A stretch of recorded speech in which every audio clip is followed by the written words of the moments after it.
Okay, students, so with reference to our chapter number 2, the Trojan horse, I'm making this video for the exercise part, that is the language portion, that is page number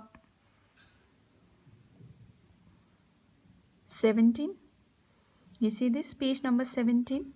So what is given in here? Language practice. के दिएको छ हामीलाई? Language practice. साइडमा के दिएको छ यहाँनिर? Can you see it? Passives भनेर दिएको छ. Okay. So त्यहाँनिर पढ के लेखेको छ? Language practice. Look at the following newspaper headline. So newspaper को headline. You know what is a newspaper, right? सबैले newspaper पढेको? So okay. So before beginning, म तिमीलाई अब I'll give you some example.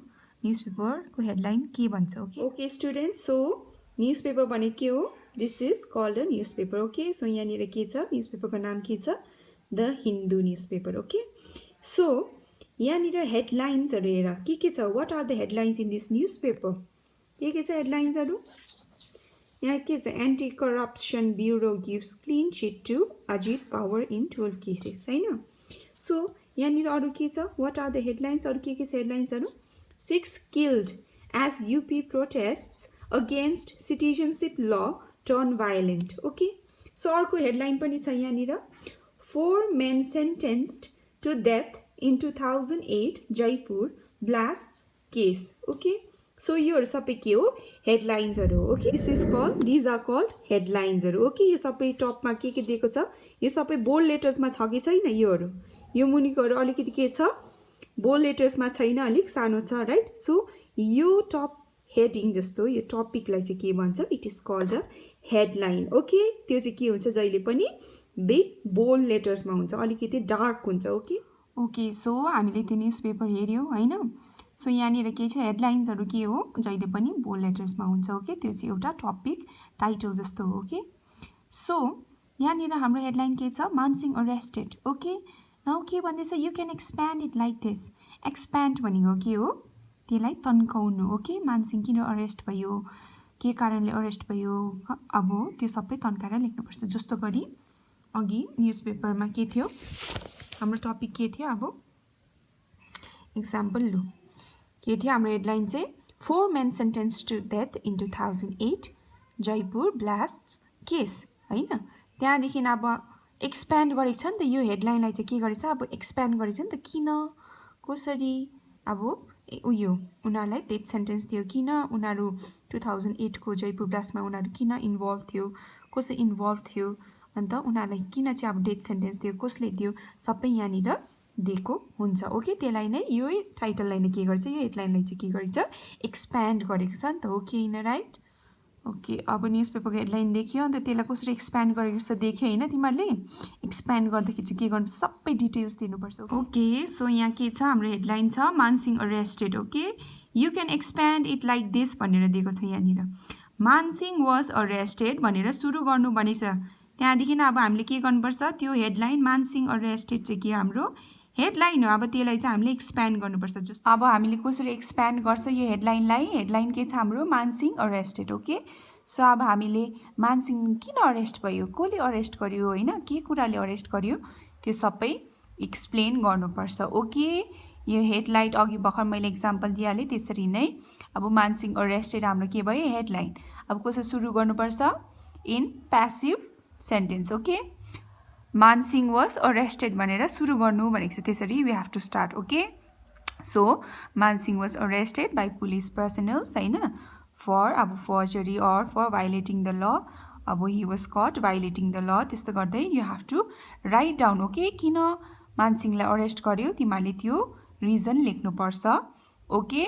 त्यहाँनिर के छ? We are using passive voice use गर्दैछ. प्यासिभ सेन्टेन्सेसहरू हामीले त्यहाँनिर युज गर्दैछ. ओके. फर एक्जाम्पल प्यासिभमा चाहिँ के हुन्छ? What is the passive? प्यासिभमा चाहिँ के हुन्छ? We use the third form of verb. Okay. जस्तो गरी यहाँनिर के छ? मानसिंह वाज अरेस्टेड छ नि त. मानसिंह वाज अरेस्ट छैन. मानसिंह वाज अरेस्टेड छ. सो अरेस्टेड चाहिँ के हो?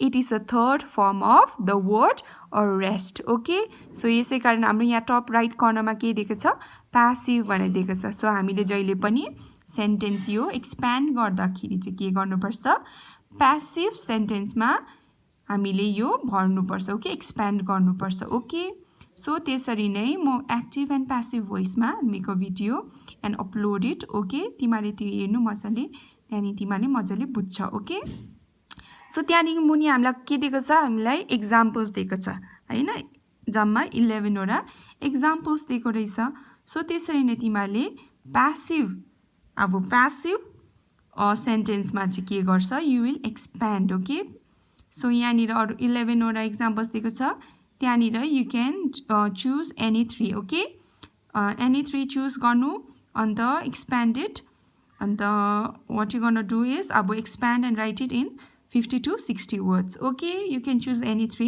from the given examples okay जस्तो गरी अब यहाँनिर के छ कोइन्स डिस्कभर्ड छ एउटा हैन एक्जाम्पल सो यो कोइन्स डिस्कभर्डमा तिमीले के गर्न सक्छ अब यहाँनिर के गर्न सक्छ कोइन्स वाज डिस्कभर्ड हैन अब डिस्कभर्ड बाई दि आर्कियोलोजिस्ट हैन वाइल अब while they were digging up the अब आर्कियोलोजिकल साइट्स त्यस्तो गरेर you have to expand okay कस्तो खालके कोइन्स पायो होइन त्यो कोइन्समा के प्रिन्ट थियो कुन चाहिँ इयर थियो कस्तो खालके अब उयो त्यो कोइन केले बनेको थियो गोल्ड कोइन थियो कि सिल्भर कोइन थियो कि कपर कोइन थियो कि सो त्यस्तोहरू सबै लेखेर एक्सप्यान्ड गर्नुपर्छ ओके कुन चाहिँ जग्गामा पायो ओके स्टुडेन्ट्स सो यहाँ हेर मैले तिमीहरूको लागि सल्भ गरिदिएको छु त्यो फर्स्ट एक्जाम्पल मानसिंह अरेस्टेड हाम्रो त्यो हेडलाइन हो ओके सो मानसिंहलाई किन अरेस्ट गर्यो कसले अरेस्ट गर्यो के कारणले अरेस्ट गर्यो अन्त अब के गर्दैछ